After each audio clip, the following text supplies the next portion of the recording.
All right. Good evening, folks. Good evening. This is Michael Tech and Strode here on the Ujamaa Hour with you.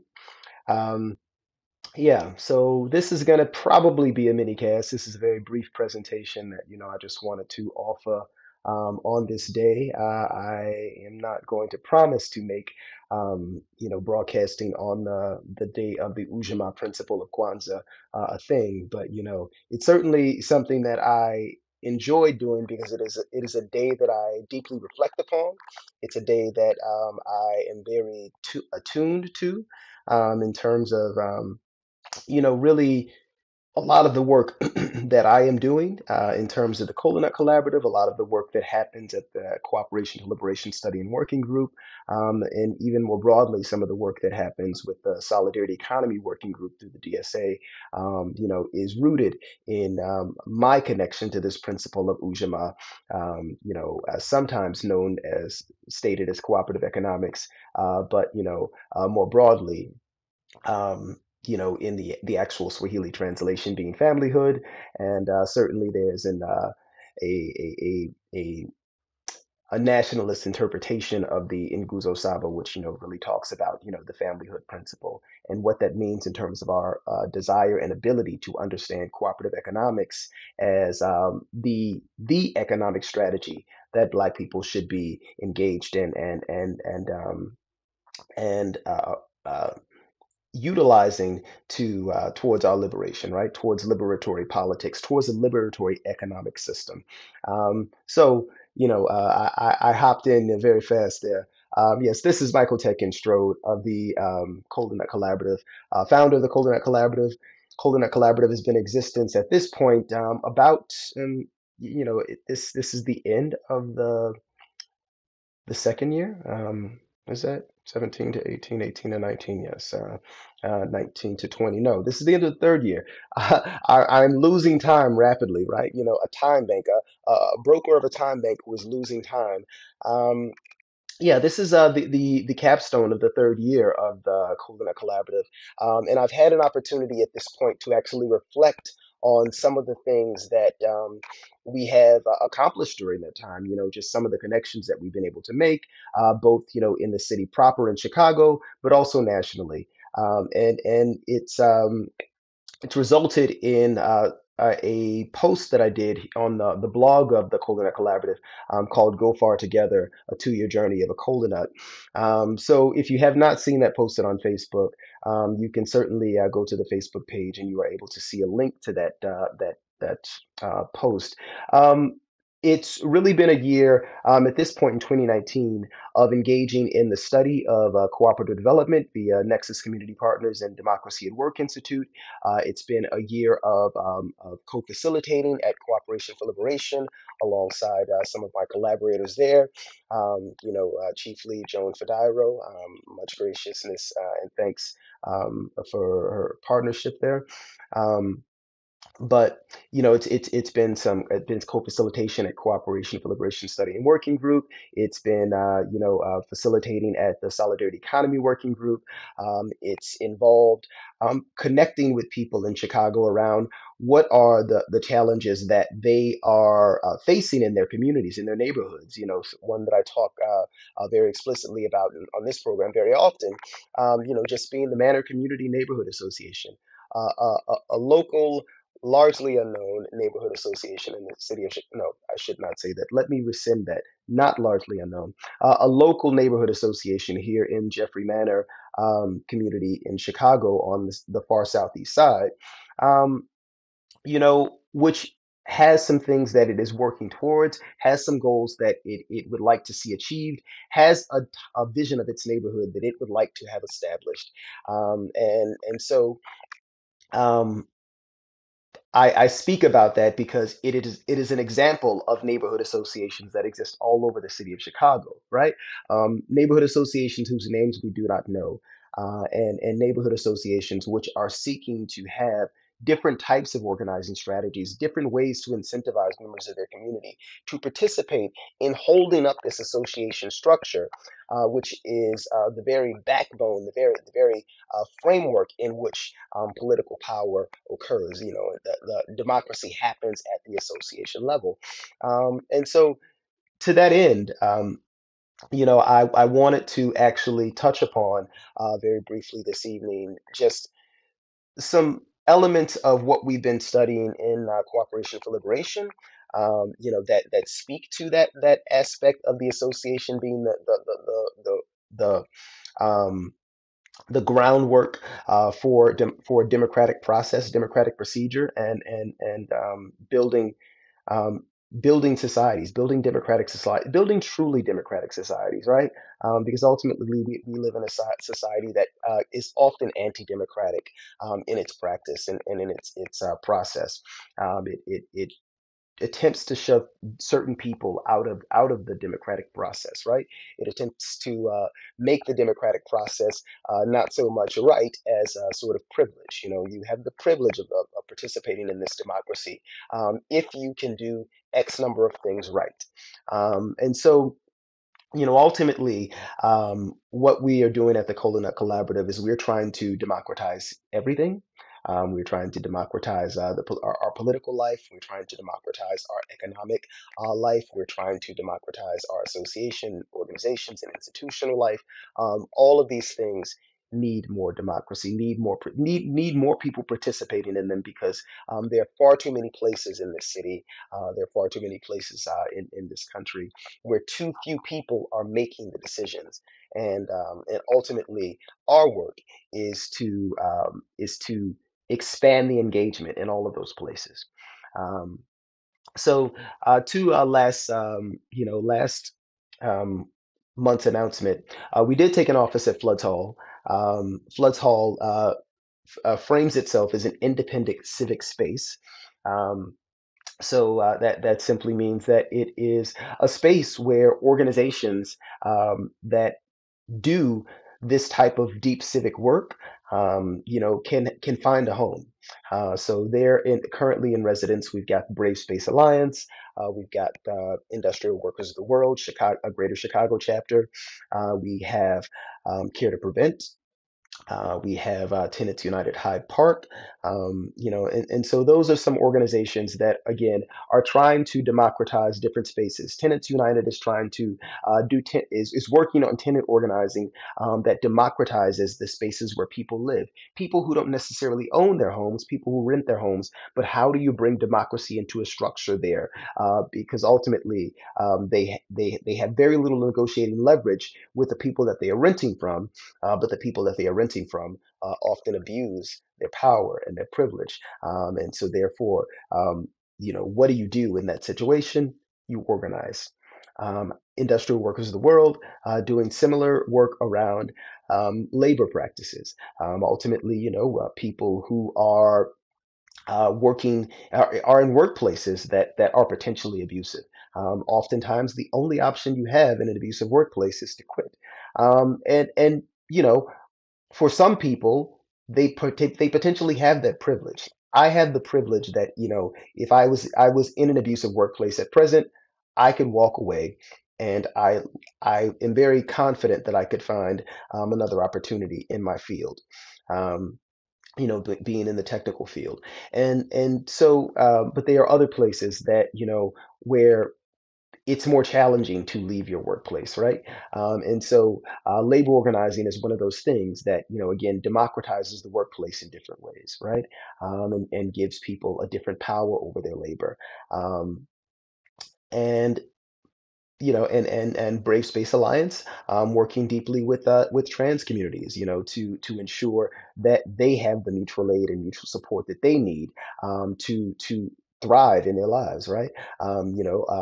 Again, we live in a society that, in addition to being very anti-democratic, is often very anti-care. And so effectively, the types of support that people need to live thriving lives, this society will rescind, this society takes away. And so you know. Floods Hall, we are deeply gracious for them hosting us, for having offering us that office space, and offering us a space where, again, to the point, we can build out additional programming in this coming year. We can make sure that people have exposure to the time bank in a different way. We can make sure that members have access to participate in the time bank in a much deeper way, because ultimately, the time bank is about establishing the types of relationships that are going to be necessary, so that when people are attempting to improve their communities, they don't have to go back and do this deep asset mapping work all over again. Ideally, that work would live on the time bank, and then we could ultimately have people who are inside of the time bank that can do the matchmaking between different projects that are happening in the time bank. So ultimately, in my neighborhood, if we're trying to figure out how to do some revitalization of our commercial corridor, because the Walgreens that was closed on November 11th, of this year, is currently vacant, and it will likely stay vacant for some time. But if we were trying to actually activate that corridor, do we have the resources that we need to locate people who can activate that? I personally do know people that could assist with that process of activating that corridor. But I should not be the sort of the link in the chain, because there may come a day when I need to leave Chicago, and we ultimately want to have an infrastructure where, when we do this asset mapping, we only have to do it once, and we only have to and we only have to engage this. We build this infrastructure out now for the problems that we'll face down the road, right? Ultimately, every community will need these types of asset maps, and that's something I'll actually get into in January, when hopefully I'll schedule Baba Fred Carter and possibly Dr. Jafin Wright Carter of Black Oak Center for Sustainable Renewable Living in January.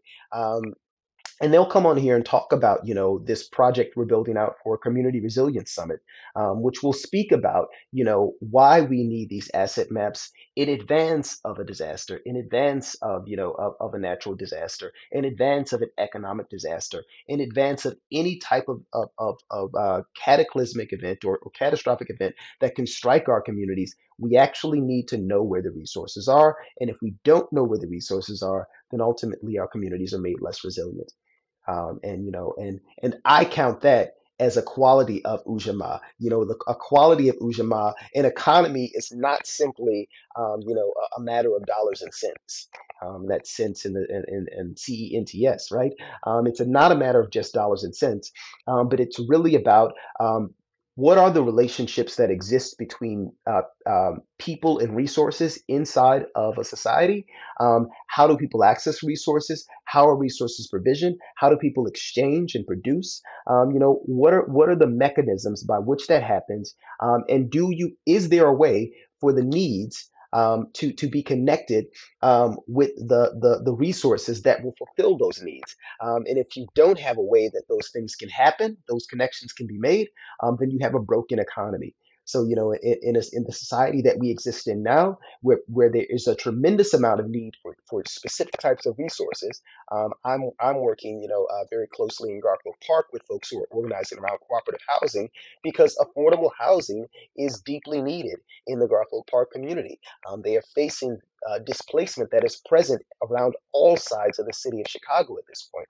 And so, if affordable housing is a need, and the market has simply decided that it doesn't really care about provisioning affordable housing. In one particular development, there were 80 units um, that would be built out for this particular unit. So they were saying, we're going to build 80 units. And then one of the local residents in the neighborhood piped up with a question and said, well, how many of those units are going to be affordable? And they said 10%. And he was like, 8 units. 8 units of housing are going to be made affordable in this neighborhood, right? So the market has simply decided that we don't care about affordable housing. We don't care about people who have a challenge with having 50 or 60% of their budget tied up in rent, right? In sort of the monthly housing costs. So if that's the case, we have a broken market, we have a broken economy, right? And so Ujamaa is really about, how we actually conceive of fixing those channels, right? How we fix those channels of production, distribution, exchange, and provisioning, right? Um, and so, we talked last year with Dr. Kamal Rashid about Julius Nyerere and his program for Tanzania, which was called Ujamaa, right? He stated in the paper, a subtitle, a basis for African socialism.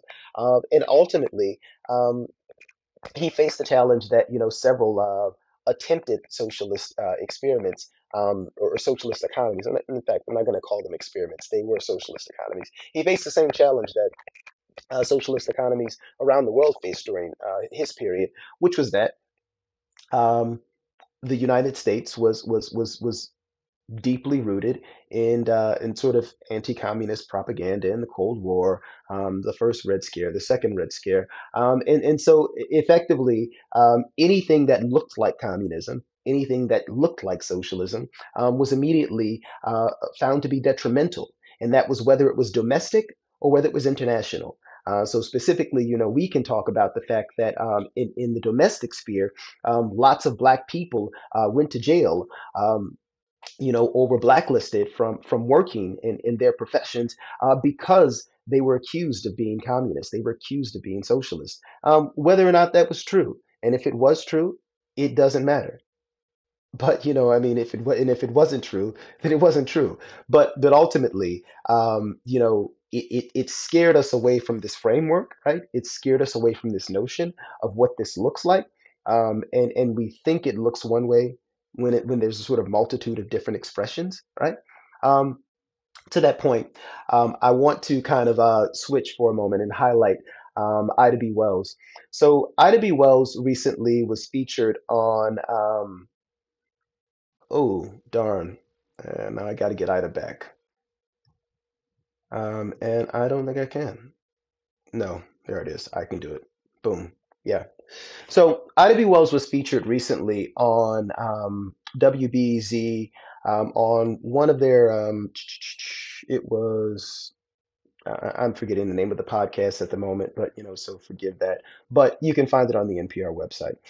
But Curious City. There we go. She was on Curious City. So there was an episode of Curious City that featured Ida B. Wells. And what they were talking about was at one point in this podcast was what you see up there in the corner of the Negro Fellowship League. So Ida B. Wells.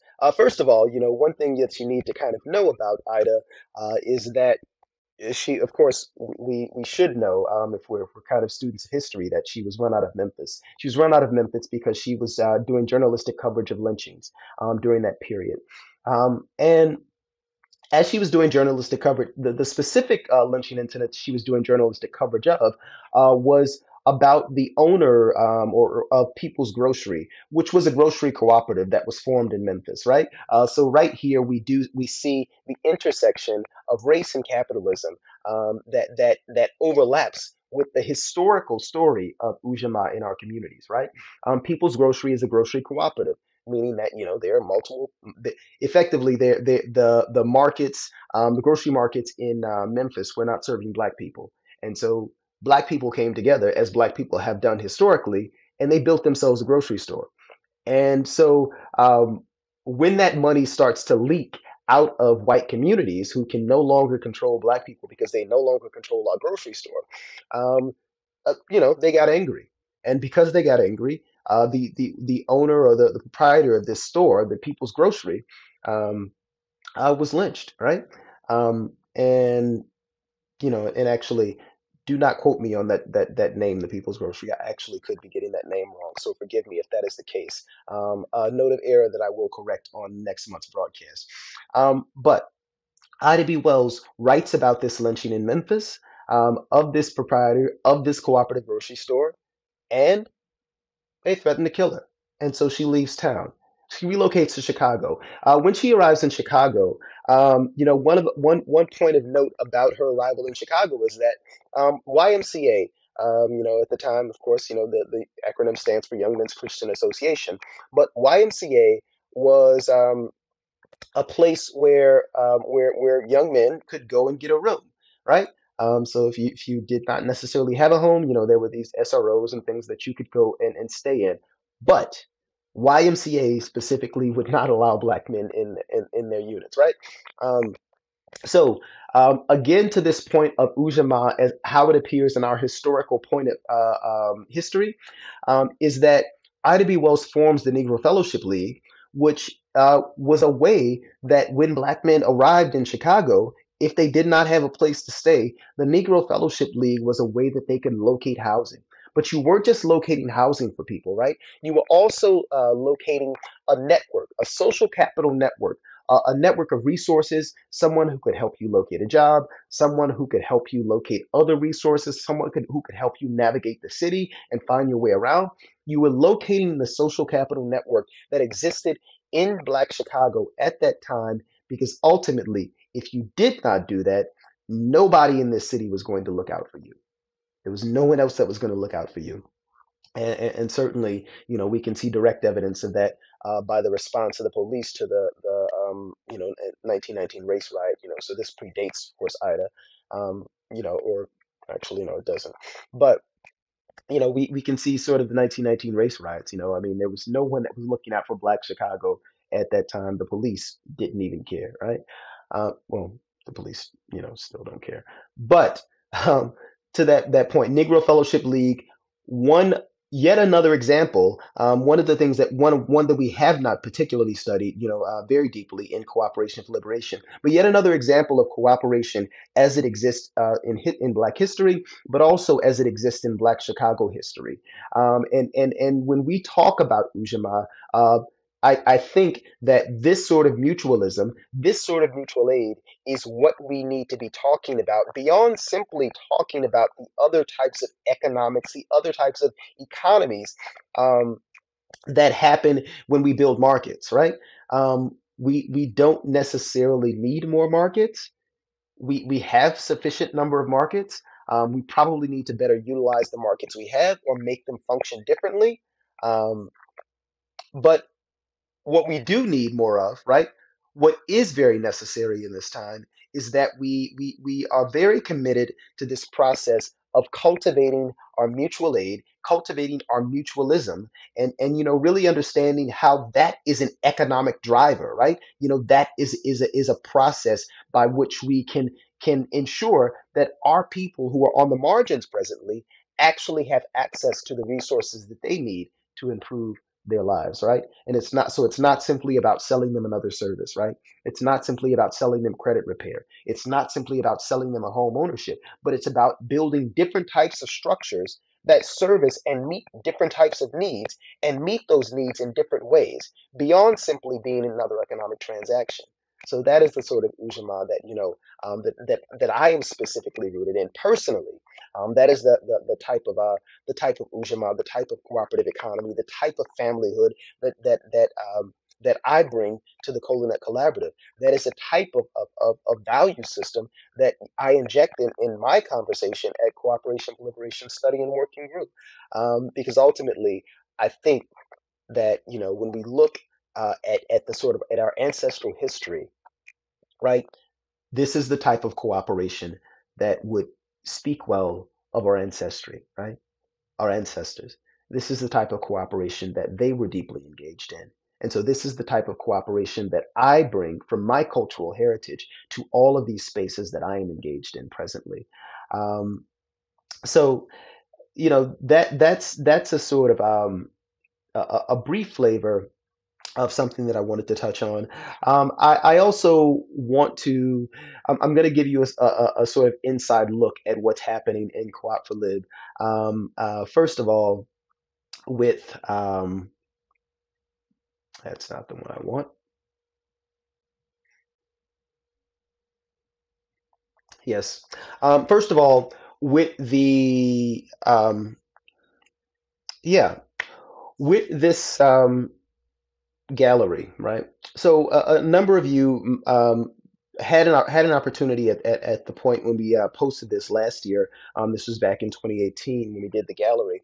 So the gallery is our cooperative forum gallery.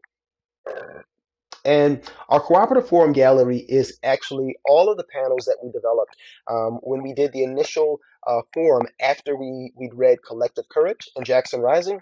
We did a cooperative forum where we released a zine that recounted our learnings from Collective Courage and Jackson Rising. And then we also did a cooperative gallery. The cooperative gallery is actually drawn from two different draws inspiration from two places.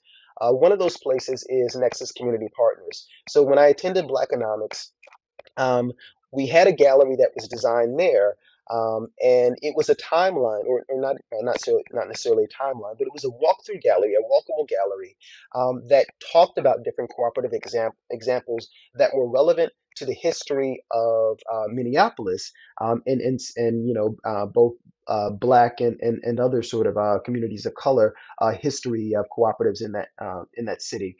Um, so that's where one part of the idea comes from. But over time, I've drawn some inspiration also from Project South, and they like to do in their organizing a timeline activity, which really talks about timelines of resistance, timelines of of the stages of capitalism, all of those sorts of things.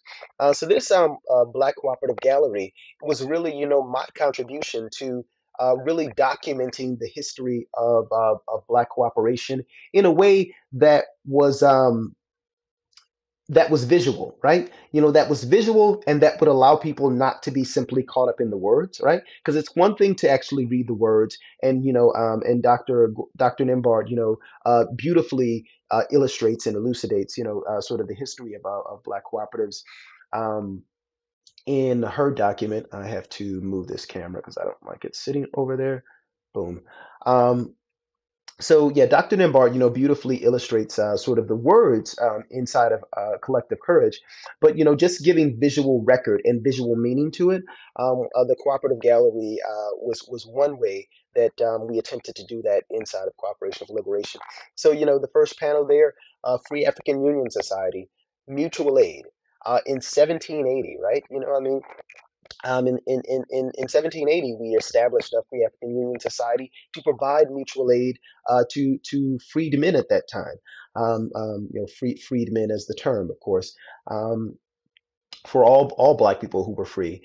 And so essentially, you had burial options, you had funds provided for indigent families, funds provided for widows, all of those sorts of things provided through the Free African Union Society. So one of the earliest examples, not only of cooperation in Black history, but in all of history, right, is happening in the Free African Union Society, where our monies are coming together because we need to provision for ourselves because ultimately the country that we were living in at that time was not going to provision for us.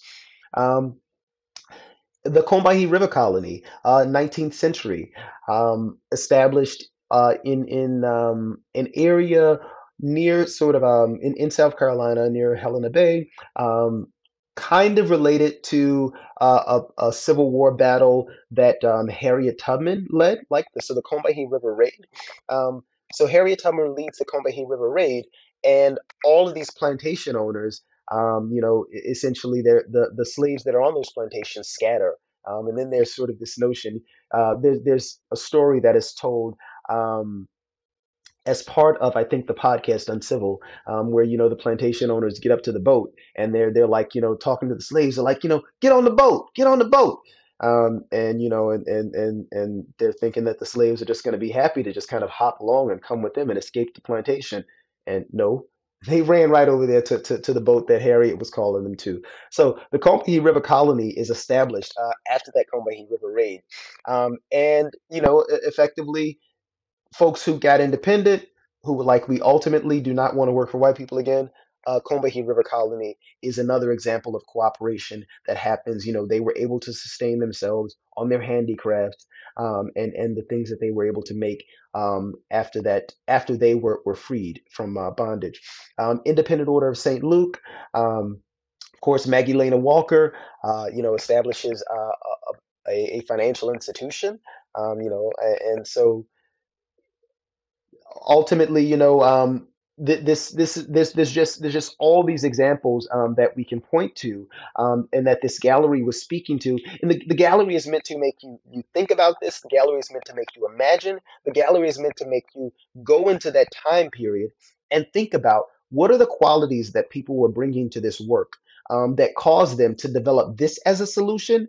And why is it not a solution necessarily that we are choosing now, right? Why is cooperatives, right? And I'm specifically talking, about cooperatives, whether they're financial cooperatives, housing cooperatives, worker-owned or labor-managed cooperatives. Um, why are these not the solutions that we are choosing now? Is it simply because we don't know about them? That's one possibility. Is it because when we learn about them, we think that is too hard? That is not something that I want to be involved in. And ultimately, what where does that leave us? Because because what we're doing is and actually I did go out today to Pilar Nugochi had a Ujamaa intention setting gathering at Hunter Gallery today. Unfortunately, I was only able to stay for the first 2 hours because my daughter, who is a budding entrepreneur in her own right, had a photo shoot, and she was doing a portrait shoot for a family, and getting some tips from a professional photographer. So nothing that I have a hand in, I suppose, but ultimately I had to go transport her to that occasion, doing her own, and of course, in the context of that, we talk about cooperative economics, in some respect around that work, right? Because ultimately, all resources that we accrue are responsible and accountable to the communities that we are part of and that we serve in that regard. Um, so yeah, ultimately, what happened at that gathering at Hunter Gallery was that Pilar Ngochi actually reflected on this, right? They talked about this notion that at this point we are very obsessed with getting the bag and taking it back to our own house. That's one way to do it, but what does it look like to bring the bag back to the community? What does that actually look like? And and people may take this all sorts of ways. You may think that I'm saying give up all of your money. You know you could do that. That's really up to you. But ultimately, we need to grapple with what it looks like to bring the bag, and the bag being the resources, back to our community. And we talk about it philosophically sometimes, around this day. We talk about this notion of building businesses and and supporting our own economic businesses. But are we talking about an institutional framework? The Independent Order of St. Luke is an institutional framework. The bank is at the center of that institutional framework. The bank is supporting the businesses that come out of that institution. But ultimately, what we must be talking about is an institutional framework, um, and cooperatives and cooperation. The deeper principles of cooperation and cooperative governance sit at the center of that framework.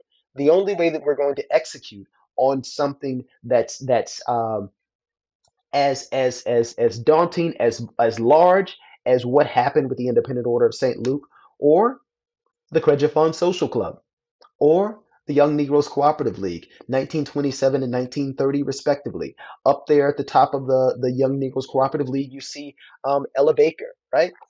Another halcyon figure in the history of Black cooperation. So, so Ella Baker, so Ida B. Wells, Helena Walker, right? I mean, there are all of these figures that are in our history that are showing us sort of the way, they're charting the way that we support and provision for our communities. And one thing that I'll also say, because this is certainly a hot topic right now, is that reparations or no reparations, we will need these principles, right? Um, when the emancipation occurred, right? At the point of emancipation, black people owned 15 million acres of land, right? Um, Now, for a variety of different reasons, in terms of government policy, in terms of racial trickery, all of those different factors, you know, we own significantly less land now, right? Significantly less land now. I mean, I'm going to underline three times significantly less land than 15 million acres.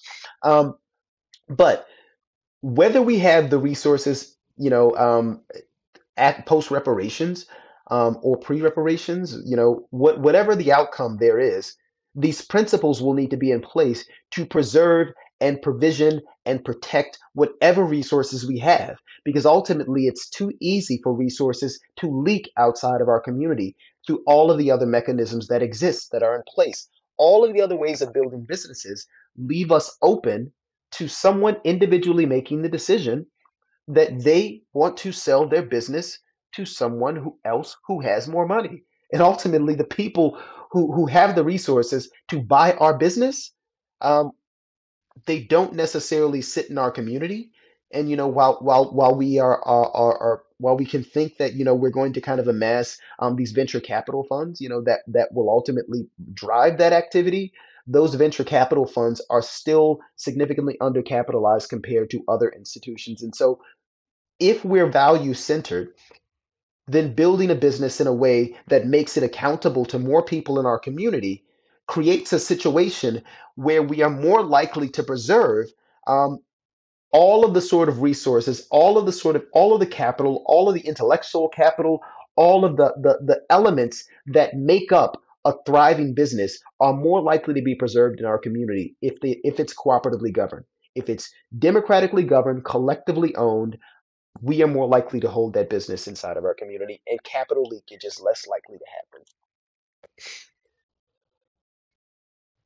Yes, Nettie Burroughs, Cooperative Industries of Washington, D.C., 1934, Black Panther Party for Self-Defense, 1966. Um, yeah, broaden our imaginations is I'm going to pause there, right? Because there's no need to go through the entire gallery, because I do want to kind of close the broadcast. I did say this was going to be a mini cast, but ultimately you can get to the cooperative gallery by going to um, colonutcollab.org /coop for lib. That's COOP, the number four, LIB. Colonutcollab.org /COOP number four, lib.org. I'm blowing that. Co-op for lib. Yeah, the number four, lib. Um, I will post that link later. You can find it all over on Facebook. You've got the Co-op for Lib page, Cooperation for Liberation Study and Working Group. So I'll post some of these things in the comments section so that people can get to them more easily and access them. This gallery is available online. This gallery is open source, which means that um, anyone can download a copy of the gallery and go through it with your family, go through it with your community organization. Um, right now the gallery is being used in Philadelphia. We heard tell, they on one of our broadcasts actually. So the broadcast that we did with Katrina Baxter of Soil Generation, and Nyambi Royster, yeah, Nyambi Royster, both the Soil Generation. They talked about having downloaded the gallery and using it in Philadelphia, because ultimately we need to understand these models. We need to be all in on these models, and we need to really we really need to begin to the process of understanding how these models work, how we can better utilize them, and how we can create the structures in our communities that will ensure businesses are rooted inside of the business and inside of the community and fully accountable to multiple stakeholders. Um, so uh, that's all I'll put forward on that. I want to also to touch upon the what we've been doing in Co-op for Lib. So this is an example of a co-op for lib agenda. Um, you've got, embedded here is a PDF. This is a PDF of the booklets that we've been giving out during the co-op for lib sessions. So if you haven't been to co-op for lib, the booklets aren't posted anywhere online at the moment. They're only posted in the agendas, but the agendas are very easily accessible in our Dropbox page. In a Dropbox paper document. Um, and if you have one of the agendas, you can get to the rest of documents. Very easy. So I don't know how I'm going to ensure that that's provisioned now. For now, I'll just encourage you to make sure that you're subscribed to the mailing list. Here, this cola.groups.io /G/co-op for lib. If you make sure that you're subscribed to the mailing list, these agendas regularly come out there. So you can get to the agenda, you can download the document, you can see, some of what's been going on, some of the things we've been talking about. This is the agenda from the one of the earliest sessions that we did. We did one session before this, which was beginning the work. Um, but this session was Cooperation 101, where we were actually talking about the cooperative principles. So we were talking about co-ops in theory. We were talking a bit about co-ops in practice. So what is a co-op? How is a co-op governed? How is a co-op run? And later down here, there's just some ancillary information that we generally talk about after the session. The sort of second example, co-ops as tools, a similar thing here. So again, we got this embedded document and an embedded booklet. um, we did some view and own the change. We did the gallery walk, using that gallery that we just talked about. We talked a bit about sort of the elements and the aspects of popular education, and what we're trying to do in the room. And then we had a very uplifting activity designed by one of our participants, Davine, Natanya Davine Stewart. Um, and a day in the life of a cooperator, right? So having people imagine what it looks like to be inside of a cooperative. What does your day look like? How is that lived out? And then I'll skip over to organizing your people. So our latest session that we did on December 15th, so just before we did the close, was organizing your people. So that involved us doing some revisiting the concepts of group work, discussing key elements of the better meeting environments, talking about a steering committee, and you see very clearly their rest, because ultimately we're not working this hard so that we can work this hard. We're working this hard because ultimately we value rest. We value the care that people take in showing up in a space. Before every session, we try to do that. Well, no, we don't try to do. We do a check-in. And during our regular steering committees, we go beyond the check-in and we do a mutual aid call, right? What are the things that you need to show up in this room? Because ultimately, what we're trying to do is not simply cultivate people's intellectual knowledge of cooperatives and cooperation. We're trying to actually cultivate the sort of relational knowledge that people bring to the room and bring to space that says we need to care for each other, right? To that point, that mutual aid, mutual support, mutual care. We need to care for each other because if we care for each other, then any challenge that we're up against, that we're facing, in terms of provisioning for ourselves economically, we can meet that challenge, but we can only meet that challenge as whole people, right? Ujamaa, cooperative economics, Ujamaa, familyhood. Two separate sort of interpretations of the term, but specifically that familyhood notion speaks to the element and the aspect that we are in relationship with each other. And if we're in relationship with each other, if we can lift one another up, then we can better show up to a space.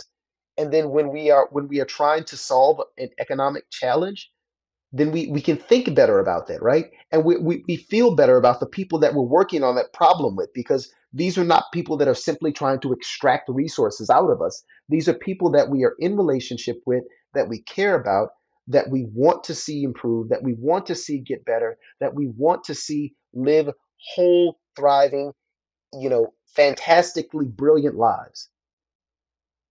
And so that's what we try to do at Cooperation for Liberation Study and Working Group. We're trying to cultivate a cooperative culture, but we're also trying to cultivate a cooperative understanding, so that people can, whether they use these tools to build a cooperative alongside us and with the folks that are in that room, or whether they go back to their communities and they end up building something entirely different, right? Um, hopefully, not hopefully, but connected back to so essentially, if you talk about things being open source, right? I just talked a moment ago about the gallery being open source. It's open source with attribution, right? That means that it's open for you to kind of take it, remix it, use it as you please. Just tell people where you got it from. Um, and then also the responsibility of people inside of this open source pipeline is that, hey, if you build a new idea on top of this, you need to actually make sure that this new thing that you've built is open source as well. That means that you're sort of feeding the sort of cultural and sort of intellectual commons. Um, so put it back on the pipeline, right? The Sankofa, not Sankofa, but sort of reciprocity. Make sure you do some give back. And the give back is if you come up with a good idea because of something you received from this space, bring it back to the space because ultimately that good idea might help someone else in this space, and we are certainly going to pass it on. And we begin to build these networks of knowledge, right? Knowledge always operates best when it's networked. And we've certainly see that in the internet age. That's very clear. But predating the internet age, when what we had was social networks, knowledge always operates better when it's socially networked. The history of publishing is the history of human beings trying to socially network their knowledge, making sure that knowledge can travel, that it can reach other places, and that other people can take that knowledge down, see what they might think of the things that have been produced there, and then come up with new ideas on top of that knowledge. So that's the social networking of knowledge.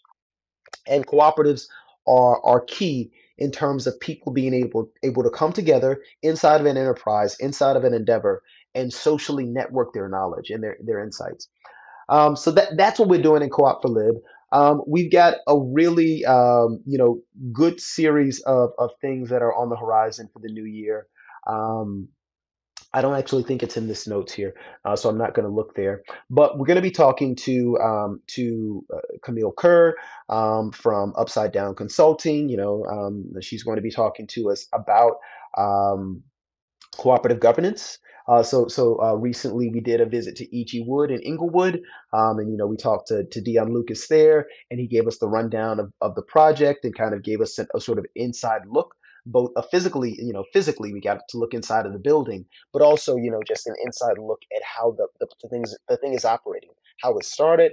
What how he was involved in kind of fishing to get pulling together sort of partners that were able to kind of help to get the effort off the ground. But one thing that we were left with that was a gap, was just kind of trying to understand the governance. So Camille's going to come and help us to understand that.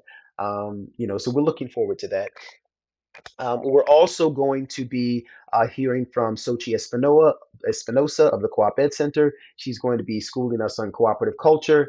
Dr. Stacy Sutton has just committed to come talk to us about feasibility studies. We will check in with Renee Hatcher, on the cooperative, the legal side of cooperatives.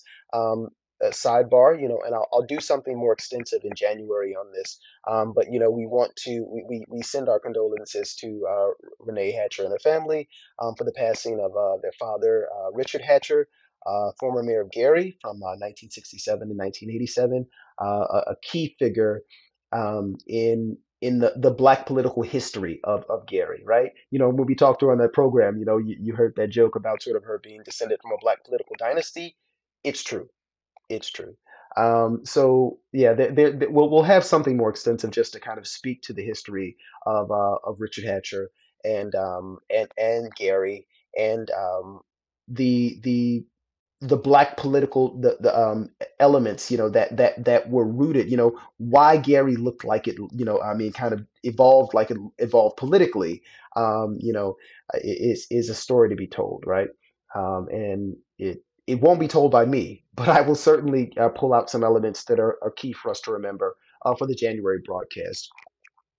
Um, so that's a sort of forward look at Co-op for Live and what we're going to be doing for the new year. Um, I also committed to, did I commit to tell you something else? Let me think.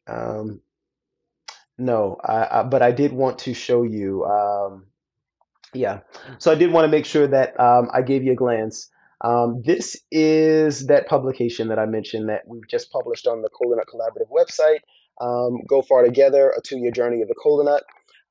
That is the history of the Cola Nut Collaborative from it's a very brief coverage. It's very brief coverage of 2017, and it's more coverage of 2018 and 2019, because 2017 was us just kind of getting our sea legs, and the stuff we did was all just highly experimental, not necessarily worth talking about.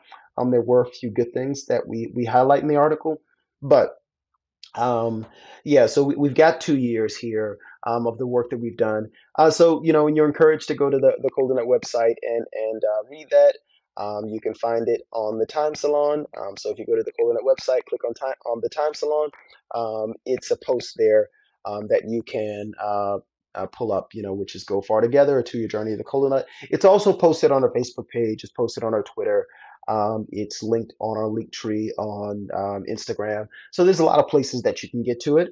And if you're on any of the mailing lists, you probably have already gotten it. Um, and I just will go back to that Igbo proverb, right? That's cited here at the top. He who brings cola brings life. An Igbo proverb that was noted in Things Fall Apart by Chinua Achebe. Um, Ultimately, when we talk about what the cola nut is, the kola nut is a currency that has value and values. It has the cultural value of being a symbol of that hospitality, a symbol of that desire to establish beneficial trading relationships. It has the physical, the use value of being something that you can consume, that will give you energy, that will give you literally life, right? Um, and vitality.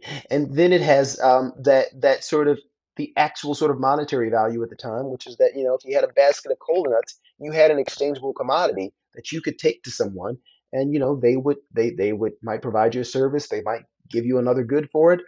So it's a currency that was multi-layered, and ultimately in Cola Nut Collaborative, we are trying to really bring back.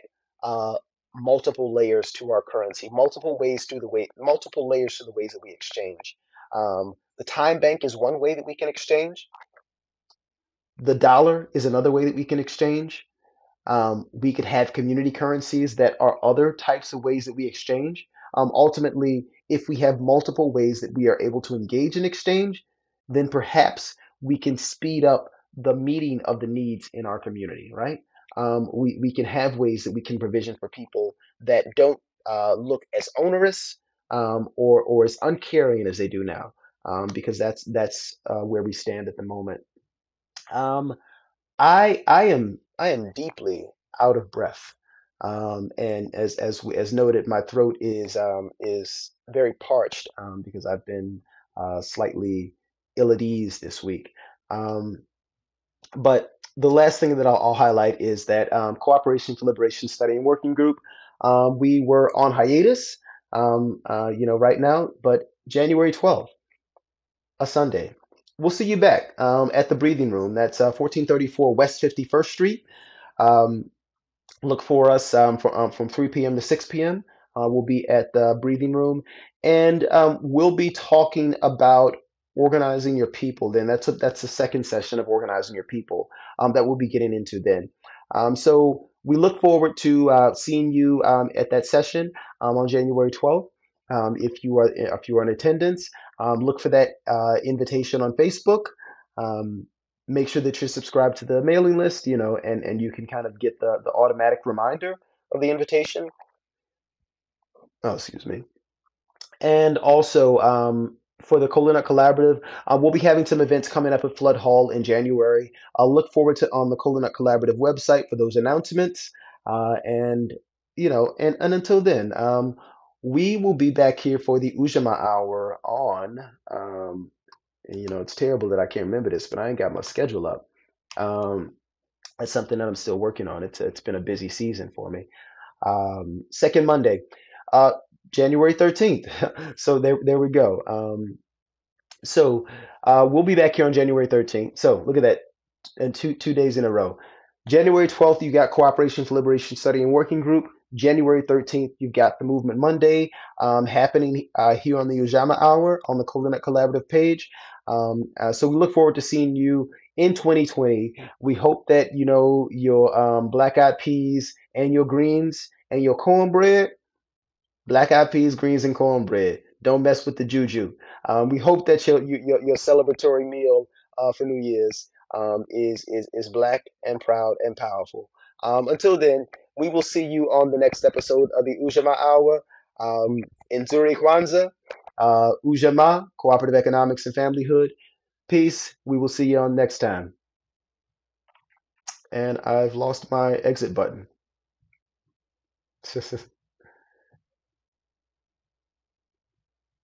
Boom. There we are. Bye.